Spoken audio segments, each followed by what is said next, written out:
Ребята, пристегните ремни, у нас новости, от которых у вас крыша поедет.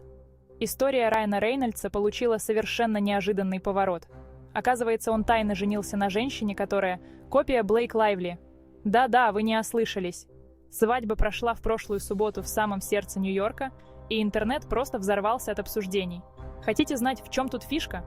Пока это остается загадкой, но теории, как грибы после дождя, появляются с каждой минутой. Кто эта таинственная двойница?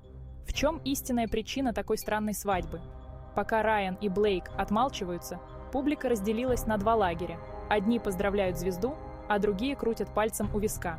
Оставайтесь с нами, и мы раскроем все подробности этой невероятной истории.